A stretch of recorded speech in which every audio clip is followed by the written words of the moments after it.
Hey, it's Tom Gallagher, the Videopreneur, and here's another installment on the seat upgrade in my 1961 Chevy Apache. So, in the previous videos, you saw Lynn welding in two plates to give structural rigidity to the seat. There's two parts to it. This is a rear seat out of a 2014 Chevy Silverado, and now he's welding in plates on the bottom of the seat that we can use to bolt into the seat sliders. You'll see that in a minute. So, just a process of setting things up. So there's the pieces that he welded in earlier. So it's just a process of setting things up so we can bolt the seat to the original sliders and still get the seat cushions and the leather on. What's unique about these seats is they're leather. They're the rear seats out of a Silverado, as I mentioned. But the cushion and the leather are really in one piece. You can take them apart, but it's a bear, from what I understand, it's a bear to put back together. And they just simply slide over the seats that you see here. So there's four pieces. There's two bottoms and two backs.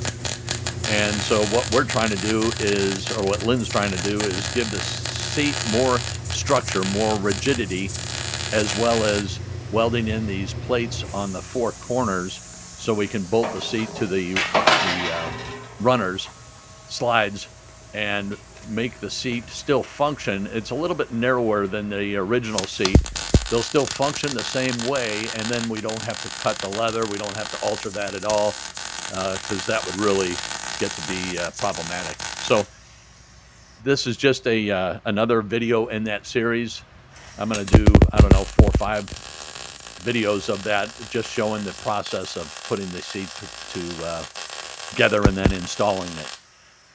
So appreciate you watching. Any questions, comments, leave them below. I'll get to them as quickly as I can. Appreciate the support.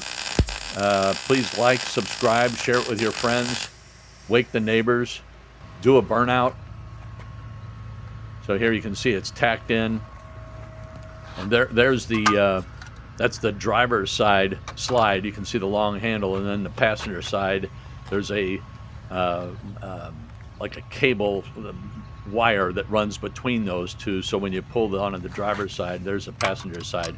When you pull it, it releases on both sides, and then you can slide the seat forward or backwards. I'm going to have it all the way back, but it will still function if someone shorter drives it.